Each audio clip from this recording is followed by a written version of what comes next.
O espaço de Molly Bloom. Um resmungo ou grunhido sonolento. Essa é a primeira vez que se ouve Molly Bloom em Ulisses.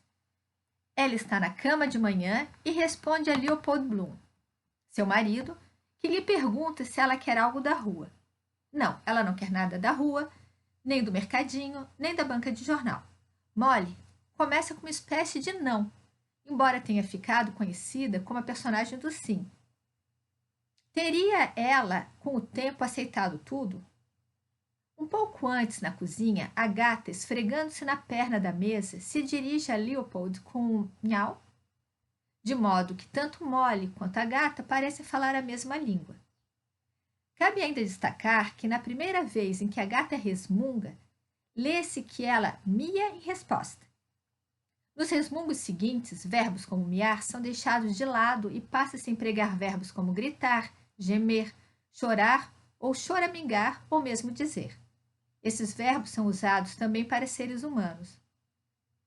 Contudo, quando Molly fala pela primeira vez, apesar de o verbo escolhido ser responder, sua voz produz não uma palavra, mas um resmungo ou grunhido, a sleep soft grunt.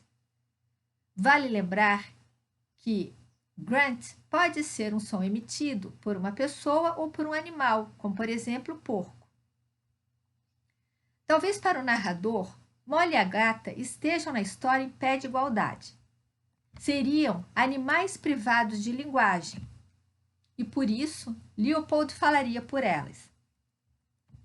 Em O Animal que Logo Sou, Jacques Derrida lembra que, ao dizer o animal, pretende designar, cito, todo ser vivente que não seria o homem como animal racional. Fim de citação. Desse modo, o animal seria a palavra que, volto a citar, os homens se deram o direito de dar para designar esses seres. E prossegue Derrida e volto a colocar entre aspas. O animal, dizem eles. E eles se deram essa palavra, concedendo-se ao mesmo tempo a eles mesmos, para reservar-se a eles, os humanos, o direito à palavra, ao nome, ao verbo, ao atributo, à linguagem. A linguagem de palavras, enfim, aquilo de que seriam privados os outros em questão, aqueles que se colocam no grande território do bicho, o animal. Fim de citação. Afirma o filósofo argelino que todos os filósofos dizem a mesma coisa, o animal é privado da linguagem. Mas, precisamente, o animal é o único que fica sem palavra para responder. Num primeiro momento, Molly, ainda sonolenta, semiconsciente, e a gata se confundem. O grunhido de Molly parece ser muito mais um som instintivo do que uma resposta propriamente dita. A gata que miou emitiu um som parecido para responder a determinado chamado de Leopold Bloom. Ambas são privadas de palavras. Quando Leopold volta para casa, o casal passa a dialogar, mas deixando de lado esse diálogo, o que se vê é Leopold servindo chá para Molly, assim como serviu leite à gatinha. Molly e a gata estariam também num espaço de domesticação, entre tantos outros espaços onde o homem encarcerou, cito Derrida, todos os viventes que não reconheceria como seus semelhantes, seus próximos ou seus irmãos. Obviamente, esse texto é uma provocação. E, nesse sentido, o espaço de domesticação de Molly seria a sua casa, o seu quarto, a sua casa, a sua cama, de onde ela não sai ao longo de todo o romance. Mas Molly é uma mistura de animal com humano. Quase um ser mítico, talvez uma sereia sedutora. Ser que inicia grunhindo, aos poucos, porém, vai adquirindo a linguagem e seduz os homens ao seu redor. A primeira palavra que pronuncia é Paul-de, o apelido carinhoso de Leopold Bloom. Em seguida, vai proferindo frases curtas como para quem são essas cartas? Ou ela recebeu as minhas coisas. Bloom, o marido carinhoso, além de lhe trazer chá e abrir a veneziana do quarto a seu gosto, é também o seu professor. É ele quem lhe esclarece, por exemplo, vocabulários obscuros dos livros que ela lê, como, por exemplo, a palavra metempsicose. significa transmigração das almas, diz Leopold. Molly, ainda sem entender, pede que ele lhe explique com palavras comuns.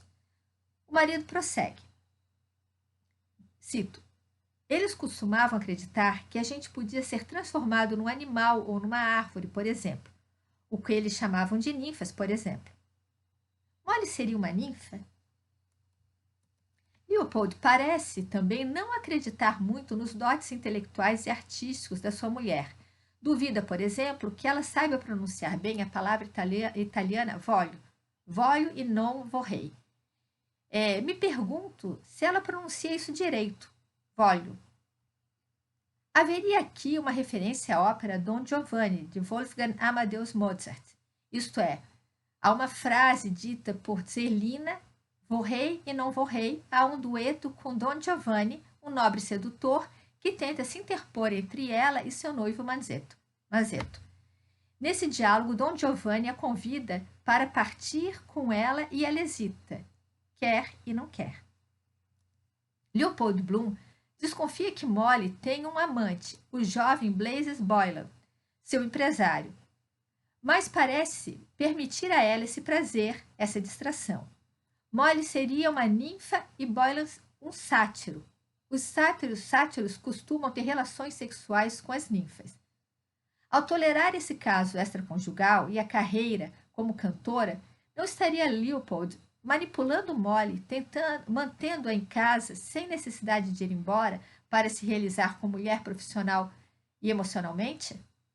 Leopold Bloom talvez intuísse o que décadas depois Betty Friedan revelaria no livro A Mística Feminina, de 1961, ou seja, que as donas de casa e as mulheres com atividades profissionais esporádicas muitas vezes buscavam no sexo uma forma de se sentirem vivas. Molly Bloom viveria, como diria Friedan, dentro das fronteiras estreitas da mística feminina, ou seja, ela é inteligente, apesar de Leopold duvidar disso, mas extremamente incompleta. Molly não tem mais a filha para cuidar. Millie mora fora, já que é uma moça de 15 anos. Rudy morreu logo depois de nascer.